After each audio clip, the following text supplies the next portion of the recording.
오늘 이 시간 우리 주신 하나님의 말씀은 열왕기하 5장 15절에서 27절까지 말씀입니다. 구약성경 569쪽입니다. 이 말씀을 저와 여러분들이 한 절씩 우리 교독하도록 하겠습니다. 열왕기하 5장 15절에서부터 27절까지 말씀, 구약성경 569쪽입니다.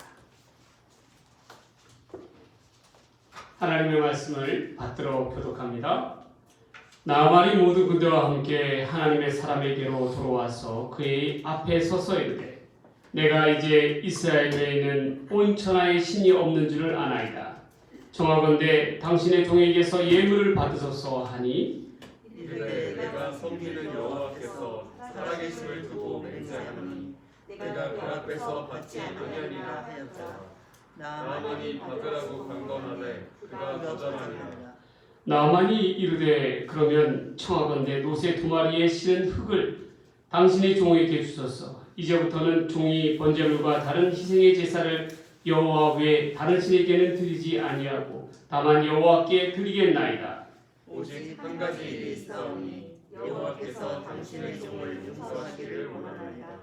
곧 내 주인께서 민문의 신당에 들어가 거기서 경배하며 그가 내 손을 의지하시매 내가 민문의 신당에서 몸을 들이오니 내가 민문의 신당에서 몸을 굽힐 때 여호와께서 이 일에 대하여 당신의 종을 용서하시기를 원하나이다 하니 엘리사가 이르되 너는 평안히 가라 하니라. 그가 엘리사를 떠나 조금 가니라.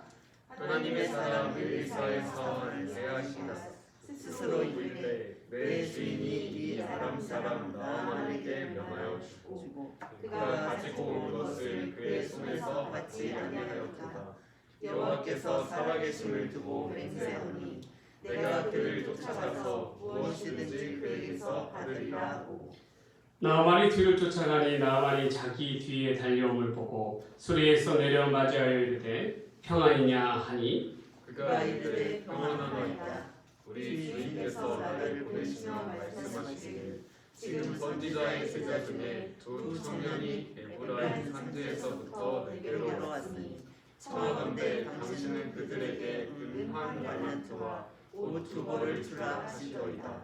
나아만이 이르되 바라본대 2 달란트를 받으라 하고 그를 강권하여 은 2 달란트를 2 전대에 넣어 매고 옷 2벌을 아울러 2 사원에게 지우매 그들이 게하시 앞에서 지고 가니라. 언덕에 이르러서는 게하시가 그 물건을 2 사원의 손에서 받아 집에 감추고 그들은 내가게 하였노. 들어가 그의 주인 앞에서 서니 엘리사가 이르되 게하시야 내가 어디서 오느냐 하니 대답하되 당신의 종이 아무데도 가지 아니하였나이다 하니라. 엘리사가 이르되 한 사람이 수레에서 내려 너를 맞이할 때 내 마음이 함께 가지 아니하였느냐. 지금이 어찌 은을 받으며 옷을 받으며 감남원이나 포도원이나 양이나 소나 남종이나 여종을 받으리이냐. 그러므로 나아만의 나병이 내게 들어 내 자손에게 미쳐 영원토록 이르리라 하니 게하시가 그 앞에서 물러나오매 나병이 발하여 눈같이 되었더라. 아멘. 오늘 이 시간에는 지난 시간에 이어서 열왕기하 5장 15절에서 27절에 있는 말씀을 가지고 변질된 믿음, 변질된 은혜라는 제목으로 하나님 말씀 전해드립니다. 지난 시간에는 우리가 장군 나아만이 하나님의 은혜로 말미암아 문둥병에서 그를 지극히 그의 삶을 짓눌러 왔던 문둥병에서 고침을 받는 역사의 사건을 보게 되었습니다. 그 이후의 사건의 이야기입니다. 모든 물건은 본질이라는 것이 있습니다.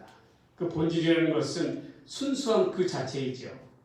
그렇기 때문에 그 본질의 성격과 맛을 잃게 되면 어떻게 됩니까? 우리는 그걸 갖다가 뭐라고 하냐면 변질되었다라고 그렇게 이야기합니다. 우리의 신앙도 마찬가지라는 거예요. 우리의 신앙은 하나님 앞에서 항상 순수한 모습으로 변함없는 모습으로 나아가야 됩니다.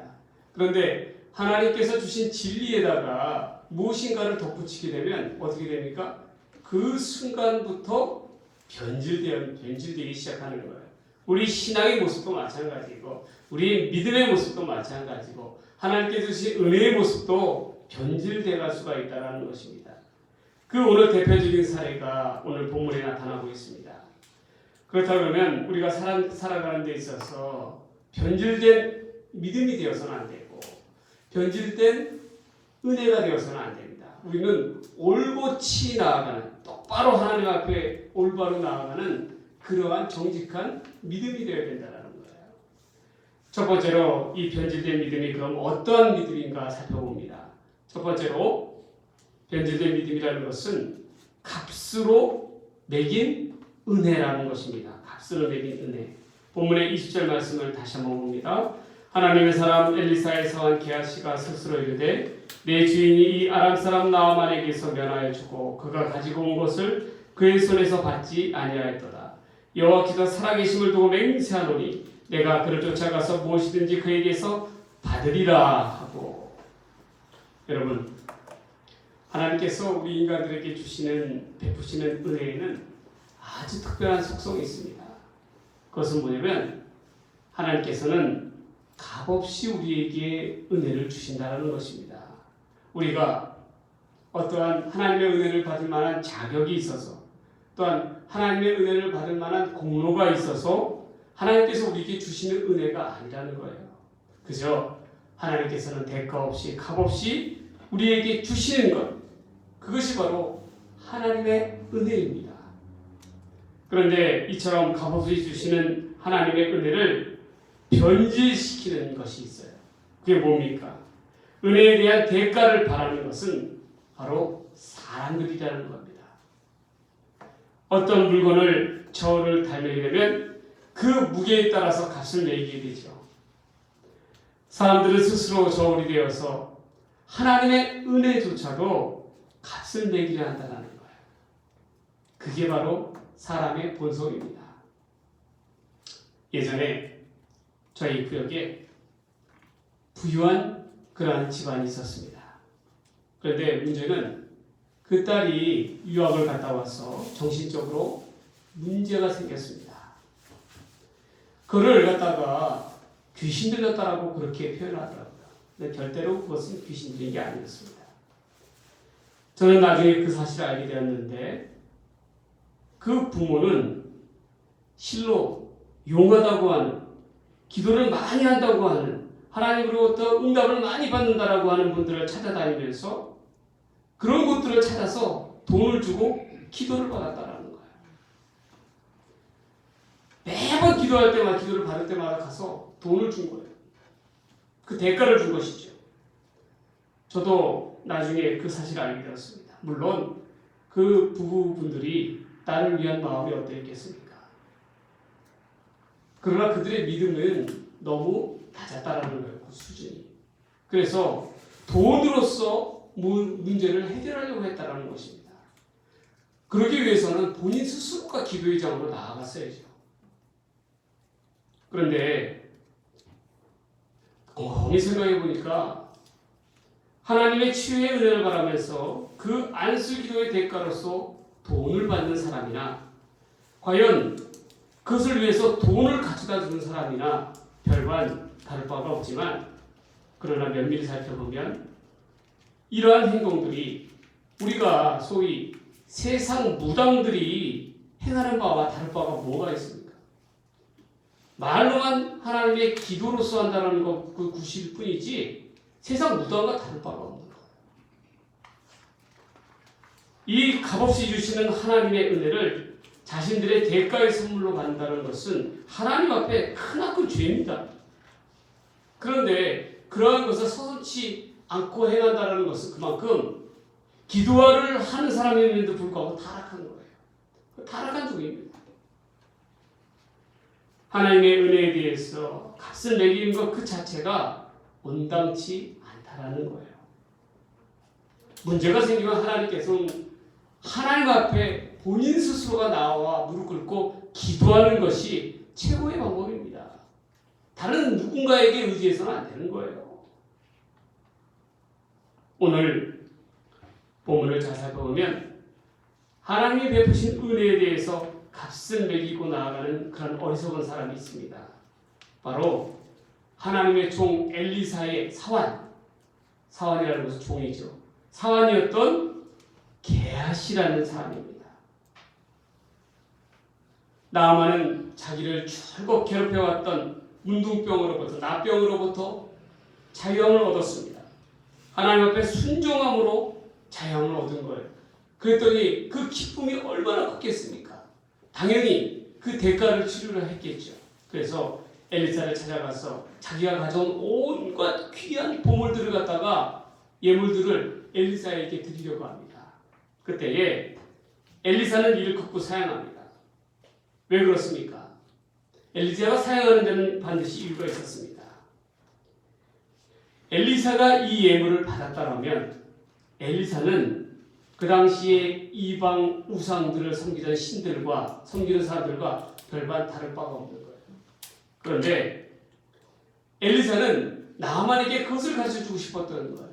하나님이라는 것은, 하나님의 존재는, 하나님의 능력은 어떠한 대가를 바라고 하는 것이 아니라는 거예요. 그리고 하나님의 은혜는 그저 값없이 베푸는 하나님이시라는 것을 보여주는 것입니다. 이것은 너희 가운데 있는 너희가 믿고 있었던 이방신들과 다르게 온 천하의 주제이신 참신이신 하나님의 모습을 이 나아만이 보기를 원했던 거예요. 그래서 그것을 통해서 나아만의 믿음이 하나님 앞에 은혜를 받은 자로서 자라나기를 원했던 것입니다. 만일에 또한 나아만이 예물을 받았더라면 나아만은 마음 편하게 이스라엘을 떠났을 거예요. 왜냐? 대가를 치렀으니까. 그러나 엘리사가 받지 않은 까닭은 나아만으로 하여금 빚을 지게 만들었다는 거예요. 어떠한 빚입니까? 하나님의 은혜의 빚을 지게끔, 하나님의 믿음의 빚을 지게끔 했다라는 거예요. 그래서 그가 하나님을 인식하고 깨달을게도 그렇게 하기 위해서 엘리사는 그 예물을 털끝 하나라도 받지 않았다는 것입니다. 그리고 그러자 나아만이 엘리사에게 무엇을 재차 요구합니까? 자기가 이제는 이 노새에다가 이 이스라엘의 흙을 담아다가 가져가서 그 흙으로서 제단을 쌓아서 하나님 앞에 예물을 드리겠다는 거예요. 매번 하나님 앞에 예배를 드리겠다라는, 예배자로 거듭나겠다라는 선언입니다. 왜 그렇습니까?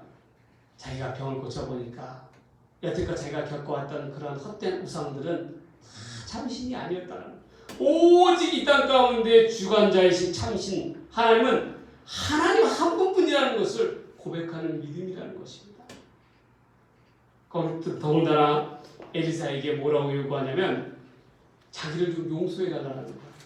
어떻게 용서를 해달라? 자기가 신분이니까 나게 어쩔 수 없이 자기 나라의 그 우상인 림몬신 앞에 나아갈 수밖에 없는데, 왕을 모시고 나아갈 수밖에 없는데 거기에 고개를 숙이는 것에 대해서 용서해달라고 엘리사에게 고백합니다. 그만큼 나아만이 처음에는 어땠습니까? 하나님을 모르는 자요, 교만한 자였던 나아만이었지만 하나님의 큰 은혜를 겪고 나보니까 사람이 변화가 된 거예요. 하나님을 알게 된 거예요. 하나님 앞에 나아가게 된 거예요. 그러다 보니까 어떻게 됩니까? 하나님 변화된 사람의 모습을 보여주고 있습니다. 180도 바뀐 거예요. 이를 엘리사가 얼마나 기쁘게 여겼겠어요. 그러면서 뭐라고 합니까? 내가 평안히 네 나라로 돌아가라고 이야기하지 않습니까? 이처럼 하나님의 큰 은혜를 받아서 변화된 나만의 모습이 있는 반면에 긴 시간 동안 하나님의 종 엘리사를 섬겼던 게하시의 모습은 어떠합니까? 게하시는 기연사 스승 몰래 아람으로 돌아가고 있는 나아만을 향해 쫓아가서 은 한 달란트를 달라는 거야. 옷을 2벌 달라는 거야.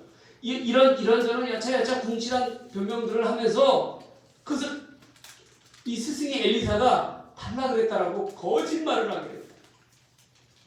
여러분, 물론 게하시에게도 이에 합당한 이유가 있었어요. 왜냐하면 첫 번째로 궁핍한 생도들을 먹이기 위함이었습니다.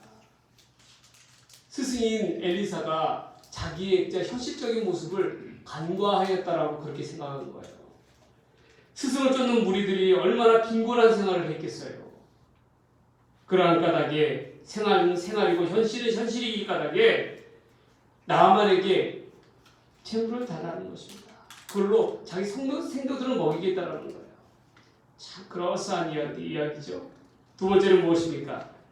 나아만 제물의 성격이 있었어요. 나아만 제물은 어떠한 제물이었어요? 나아만이 갖고 온 은금은 어떠한 것이었습니까?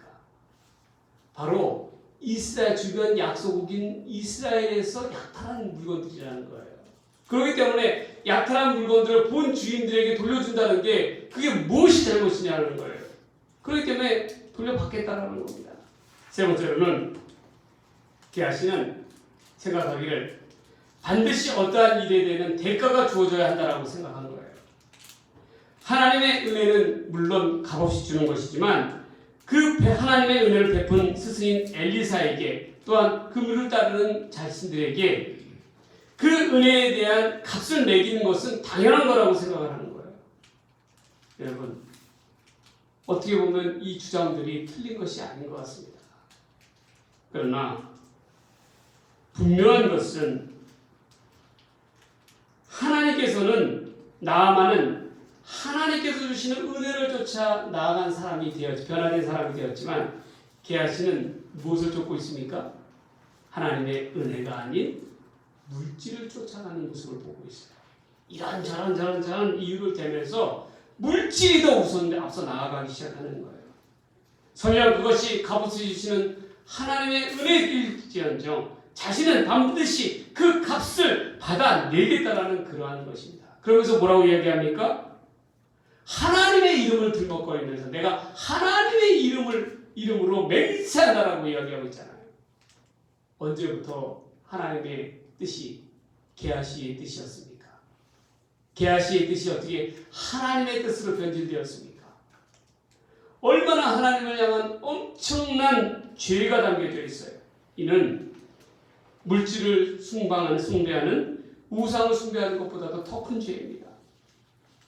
여러분, 이처럼 하나님의 은혜조차도 값을 매기려고 하는 게하시의 태도는 바로 그 시대의 조국 이스라엘 백성들의 영적인 상태를 여실히 드러내고 있는 거예요. 왜?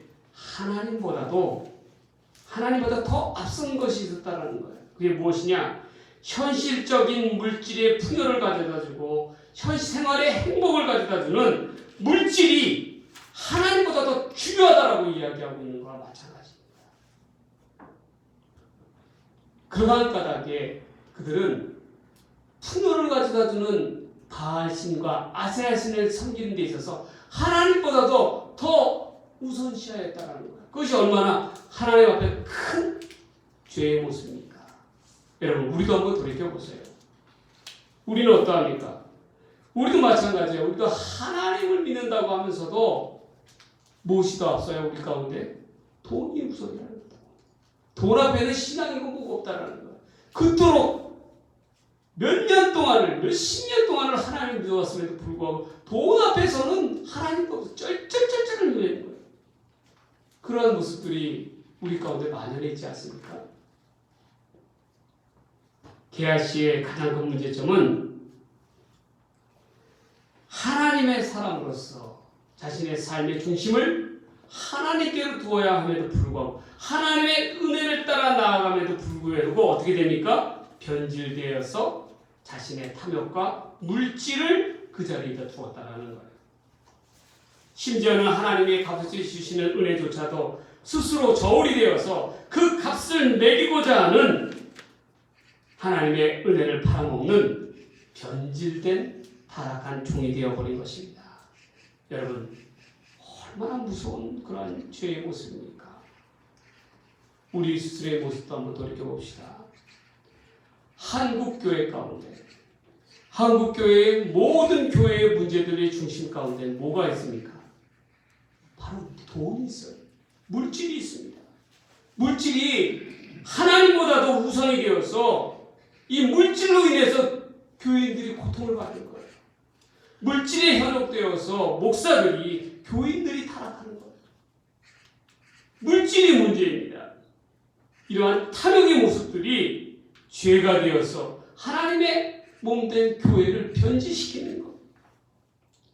하나님께서 우리에게 이 땅 가운데 빛과 소금이 되라고 하셨는데 소금으로서 그 맛을 잃게 된 것입니다. 그건 무엇입니까? 변질된 거예요. 우리는 하나님께서 우리에게 주시는 값없이 주시는 은혜 앞으로 돌아와야 합니다. 하나님의 은혜를 경험해야 돼요. 이제 한국교회가 물질의 우상을 떠나 온전히 하나님의 은혜 앞으로 돌아와야 할 때가 바로 이때입니다. 우리는 하나님께서 주신 은혜로 말미암아 올곧이 서야 할 줄 믿습니다. 오직 은혜를 받음으로 말미암아 은혜를 통하여 자기 아람 나라의 이스라엘의 흙을 가져다가 하나님을 섬기는 제단을 쌓으려고 하는 나만의 모습처럼 온전히 하나님의 은혜 가운데로 나아가는 우리의 모습들이 새롭게 되어야 한다는 거예요. 오직 은혜만을 통해서 온전한 하나님의 백성으로 거듭나는 저와 여러분들이 되시기를 주의 이름으로 간절히 바랍니다. 소망합니다. 두 번째로 변질된 믿음, 변질된 은혜는 어떠한 은혜냐? 때를 분별하지 못하는 은혜라는 것입니다. 26절 말씀입니다. 엘리사가 이르되 한 사람이 수레에서 내려 너를 맞이할 때에 내 마음이 함께 가지 아니하였느냐? 지금이 어찌 은을 받으며 옷을 받으며 감람원이나 포도원이나 양이나 소나 남종이나 여종을 받을 때냐? 게하시의 변질된 은혜는 때를 분별하지 못하는 그러한 은혜였습니다. 엘리사가 여기서 강조하는 때는 어떠한 때입니까? 하나님의 구원의 때요, 은혜의 때입니다. 그런데 이를 게하시는 바르게 깨닫지 못하고 분별치 못하고 엉뚱하게 행동하고 있는 거예요. 게하시가 나아만에게 요구했던 이 은 한 달란트는 그 가치가 어떠한 가치냐면 이 성년 일꾼이 300년 동안이나 밤낮으로 벌어서 한 푼도 쓰지 않고 모아야 되는 그러한 돈이었다라는 거예요. 그러니 그 금액이 얼마나 큰 금액입니까? 그렇지 않아요? 그것을 요구하고 있는 거예요. 그런데 우리가 앞서 살펴보면 엘리사가 병을 고치러 온 나아만을 왜 문전박대 했습니까?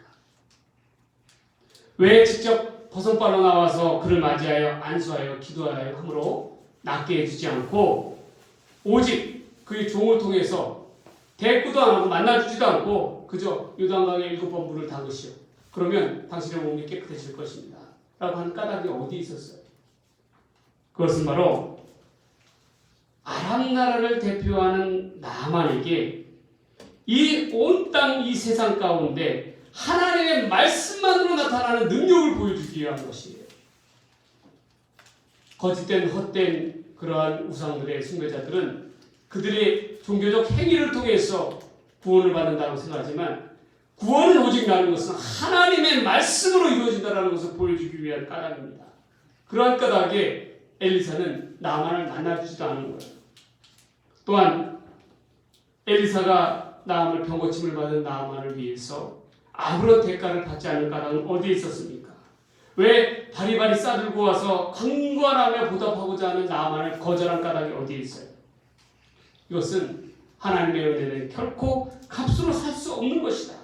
이는 너희가 섬기는 이방신들과 다르다라는 것을 보여주기 위한 것이에요. 하나님이 하나님이심을, 참신이심을 보여주시기 위한 그러한 것입니다. 그러한 까닭에 왜냐? 여러분 생각해 보세요. 대가에 대해서 보답을 받게 되면 우리 하나님도 저 이방신들과 다를 바가 없는 거예요. 아람 나라 사람들이 온 세상 사람들이 그럴 거 아닙니까? 아, 그러고 보니까 하나님도 대가를 받는 신이구나. 어디 하나님께서 대가를 받는 신이십니까?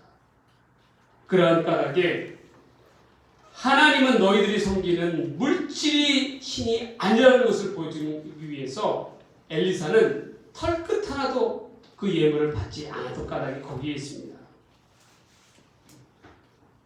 그리고 또한 지금이 어느 때입니까? 이스라엘의 정세는 어떠합니까? 온 나라가 강대국의 위협 앞에서 그 침략 앞에서 정말 바람 앞에 불보의 신세가 바로 이스라엘의 신세 아닙니까? 그러한 강대국가 사람들에게, 이방 사람들에게 이스라엘에는 하나님이 계시다라는 것을 나타내 보여주기 위해서 바로 이 엘리사는 보여주기를 위한 거절을 한 것입니다.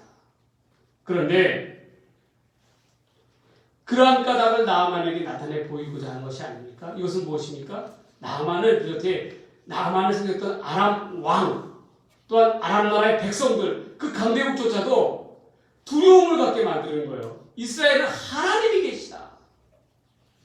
그런 것을 구원의 때요 은혜의 때를 나타내야 될 시기에도 불구하고 이를 분별해야 될 때에도 불구하고 게하시는 어떻게 하고 있어요? 돈 몇 푼에 물질 몇 푼에 때를 분별하지 못하고 엉뚱한 행동을 하고 있는 거예요. 자기의 탐욕을 채우고자 하는 하나님의 영광을 가리우는 행동을 하고 있는 것입니다. 여러분, 게하시는 하나님의 종 엘리사의 종으로서 누구보다도 백성들 앞에 본을 보여야 하는 사람이었어요. 믿음의 본을 보여야 하는 사람이었어요. 그럼에도 불구하고 그 믿음의 본을 보여야 하는 직분을 감당해야 됨에도 불구하고 어떻게 하고 있습니까? 물질의 눈이 어두워 타락의 길로 가고 있다는 거예요. 이를 엘리사가 안타깝게 질책하는 것입니다. 내가 지금 그럴 때냐라는 거예요. 내가 내 부모를 잊고 탐심에 빠져서 세상 부귀영화를 구할 때냐? 라고 질책하고 있는 것입니다. 지금은 그럴 때가 아니라는 거예요. 이 게하시의 행동은 하나님의 은혜의 잔치 속에 한 영혼을 구원한 그런 은혜의 잔치 속에 찬물을 껴안는 그런 행동이었어요. 여러분, 지금 내가 그렇게 행동할 때냐? 라고 질책하는 엘리사의 이 이야기는 다른 사람들에게 하는 이야기가 아닙니다. 바로 우리들에게 하는 이야기예요. 여러분들에게 하는 이야기입니다. 우리가 살고 있는 이 시대의 풍조는 어떠합니까? 물질 앞에 생명이 경시되고 물질 앞에서 모든 것이 주관하게 되는 그러한 시대 아닙니까? 얼마나 많은 욕심과 탐욕 가운데서 나아가는 그러한 사람들입니까? 얼마나 많은 사람들이 물질에 붙들려 살아갑니까? 이처럼 게하시와 같이 물질과 탐심의 우상에 빠진 이 시대 앞에서 너희도 그들과 동일하게 그런 것을 추구할 때냐, 그런 것만을 추구할 때냐라고 질책하는 목소리입니다. 우리는 무엇보다도 때를 바르게 분별해야 돼요. 그러한 영적 분별력이 있어야 합니다. 하나님의 성도된 우리에게는 하나님께서 사명을 주셨습니다. 우리는 그 하나님의 사명을 감당해야 되는 거예요. 하나님의 구원의 때를 나타내야 되는 거예요. 하나님의 은혜의 때요, 하나님의 복음의 때요, 하나님의 믿음의 때를 세상 앞에 보여야 한다는 것입니다. 그럼에도 불구하고 그러한 사명이 우리에게도 있음에도 불구하고 우리가 개인 스스로의 영락에 빠져서 부귀영화만 쫓고 있어야 되냐는 거예요. 물질 앞에서 철저하게 무너질 수밖에 없냐는 거예요. 그럴 때가 아니라는 거예요. 하나님의 백성된 우리는, 구원받은 백성된 우리는 무엇보다도 영적 분별력이 있어서 하나님의 뜻을 먼저 우선시할 줄 아는 그런 지혜가 있어야 된다는 거예요. 엘리사는 그것을 이야기하고 있는 것입니다. 우리는 세상 앞에 본이 되는 삶이 되어야 합니다. 우리 스스로가 물질의 노예, 탐심의 노예가 되어서 타락한 세상 풍조 속에서 동일하게 허우적대면서 살아가고 있다면 우리는 이 타락한 자신의 행복만을 추구하고자 하는 게하시와 다를 바가 없다는 거예요. 게하시는 철저히 두 가지 일상에서 무너졌습니다. 첫 번째는 영적인 분별력에서 무너졌고 무엇이 옳고 그른지에 대해서 무너졌고 두 번째는 탐욕으로부터 자기를 올바르게 지키지 못했어요. 여러분, 우리의 모습은 어떠합니까? 우리 스스로도 되돌아봐야 할 줄 압니다. 지금은 은혜 받을 때요, 구원의 때입니다. 우리가 세상 사람들 앞에서 믿음의 본을 보여야 할 때라는 거예요. 그러기 위해서 무엇보다도 우리조차도 물질 앞에서, 탐심 앞에서 넘어져가는 것이 아니라, 허우적대는 것이 아니라 하나님 앞에 영적으로 바른 분별력을 가지고 때를 분별하며 나아가는 그러한 지혜가 있는 믿음의 백성들 되기를 주의 이름으로 간절히 소망합니다. 소망합니다. 마지막 세 번째로 변질된 믿음, 변질된 은혜는 어떠한 은혜냐면 거짓으로 일관된 은혜라는 것입니다. 23절과 24절 봅니다. 언덕에 이르러서는 게하시가 그 물건을 두 서안의 손에서 받아 집에 감추고 그들을 보내가게 한 후에 들어가 그의 주인 앞에서 서니 엘리사가 이르되 게하시야 내가 어디서 오느냐 하니 대답하되 당신의 종이 아무데도 가지 아니하였나이다 하니라. 여러분, 나아만에게 물질을 받은 게하시가 그 다음 행동은 어떠했습니까? 거짓이라는 것은 특징이 있어요. 뭐냐면 거짓은 단번에 끝나지 않는다는 거예요. 거짓은 계속 연속된 거짓을 나올 수밖에 없습니다.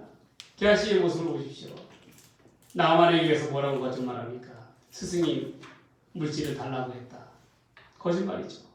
또한 어떻게 합니까? 그것을 자기 집에다 숨겨놓고 꼭꼭 숨겨놓고 그 다음에 스승 엘리사 앞에서 뭐라고 얘기합니까? 자기는 여기 있었다라는 거예요. 게하시야 너 어디 갔었냐? 라고 하는 물음에 자기는 여기 그대로 있었습니다. 또 거짓말을 하는 거예요. 거짓말은 계속된 거짓말을 낳게 되는 것입니다. 여러분, 그런데 이 게하시는 번지스를 잘못 골라도 정말 잘못 골랐어요. 엘리사가 누구입니까? 하나님의 종 엘리야의 7배의 갑절을 받은 그런 영의 사람 아닙니까? 물에 빠진, 깊은 물에 빠진 도끼조차도 그것을 건져내는 그러한 사람, 영역이 있는 사람인데 죽은 이도 살리는 그러한 능력의 하나님의 종인데 그 종을 속일 수가 있겠습니까? 엘리사가 몰랐겠어요? 그래서 엘리사가 뭐라고 얘기합니까? 수레에 내린 그 한 사람이 누굽니까? 나아만이죠. 내 마음이 벌써 그를 쫓아갔다라는 거예요. 그건 뭐예요? 물질을 쫓아갔다라는 것입니다. 또 무엇입니까? 거짓을 쫓아가고 있다라는 거예요. 이 속이는 사람들의 보면 특징이 있어요. 거짓을 속이는 사람의 특징은 뭐냐면 첫 번째로 누굴 속이고자 하냐면 하나님을 속여요. 하나님을 속이고자 합니다. 두 번째는 누구입니까? 자기의 스승인 엘리사를 속이려고 해요. 주변 사람들을 속이려고 해요. 세 번째는 또 누구를 속이려고 하는지 아십니까? 바로 자기 자신을 속이는 거예요. 그런데 거짓된 그러한 거짓을 계속적으로 반복하다 보면 놀라운 것은 자기도 모르게 그 거짓에 속고만다라는 거예요.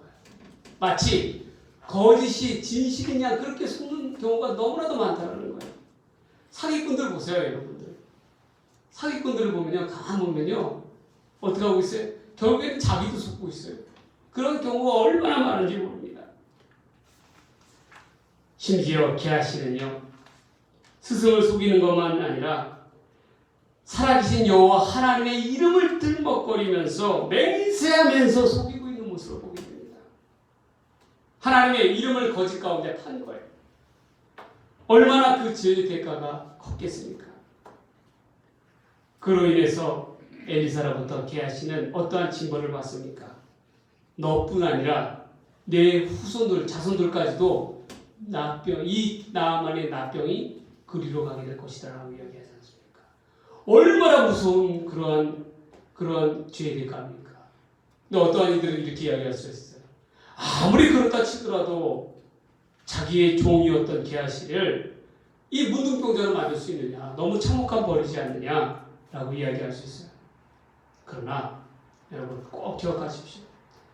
다른 죄는 몰라도 하나님의 이름조차 더럽힌 죄는 그 무엇으로도 씻을 수 없는 그러한 중대한 죄라는 거예요. 우리가 그것을 기억해야 돼요. 그래서 하나님의 이름을 망령되이 일컬어서는 안 되는 거예요. 여러분, 이 얼마나 어리석은 믿음이요, 얼마나 변질된 은혜의 모습입니까? 우리는, 성도된 우리는 다른 이들에게 다 버림을 받는다 할지라도 하나님께로부터는 버림받아서는 안 되는 거예요. 하나님께로부터 버림받는 것은 비참한 저주받은 인생이 될 수밖에 없어요. 여러분, 가룟 유다를 보세요. 한때는 예수님의 충실한 제자였지만 그가 변질이 되니까 어떻게 됩니까? 진리를 팔아먹고 어떻게 됩니까? 비참한 인생이 끝으로 끝나지 않습니까? 여러분, 하나님의 이름을 더러운 거짓과 탐욕 가운데 파는 것처럼 무서운 죄가 없어요. 그러한 거짓을 우리는 특별히 경계해야 합니다. 이 게하시는 끝까지 거짓으로 일관된 그러한 모습을 보이려 하였기 까닭에 결국 문둥병에 걸릴 수밖에 없었습니다. 여러분, 우리는 어때야 됩니까?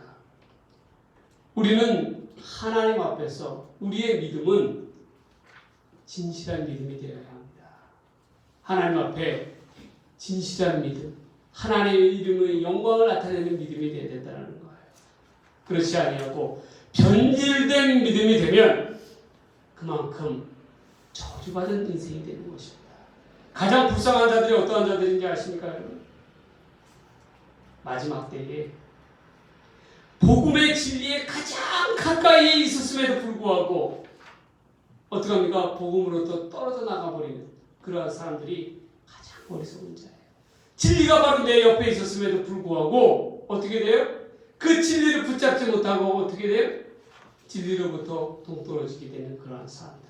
얼마나 어리석은 사람들입니까? 여러분, 나중에 하나님 앞에 섰을 때에 하나님, 누구누구가 내 형제입니다. 어느 목사가 내 형제고 내 아들입니다. 아무 소용없어요. 중요한 것은 내 신앙이 제일 중요한 거예요. 내 믿음이 중요한 거예요. 내가 받은 은혜가 중요한 거예요. 믿음이라는 것은, 신앙이라는 것은 다른 것으로 설명할 수가 없습니다. 본인이 문제인 것이에요. 그러한 까닭에 너무나도 중요합니다. 오늘 우리가 변질된 은혜, 변질된 믿음에 대해서 살펴보았습니다. 게하시가 왜 변질될 수밖에 없었습니까? 그는 은혜를 값으로 매기려 했기 때문입니다. 그리고 어땠습니까? 그는 거짓으로 일관된 삶으로 나아가려고 했습니다. 그리고 때를 분별하지 못하는 그러한 모습을 보였기 까닭에 그는 타락할 수밖에 없었습니다. 우리도 무엇보다도 하나님 앞에 진실한 믿음, 순수한 믿음, 변함없는 믿음으로 나아가는 저와 여러분의 삶이 되기를 주의 이름으로 간절히 축원합니다. 축원합니다. 기도하겠습니다. 하나님 아버지, 우리의 믿음은 하나님 앞에 진실한 믿음 되게 하여 주시옵소서. 게하시아도 같이 변질된 그러한 믿음이 되지 않도록 하여 주시옵소서. 그래서 무엇보다도 우리 하나님이 우선이요, 무엇보다도 하나님의 능력이 우선임을 고백하며 나아가는 믿음의 백성들 다 되게 하여 주시옵소서. 이 모든 말씀 우리를 사랑하시는 예수님의 이름으로 간절히 기도 드리옵나이다. 아멘.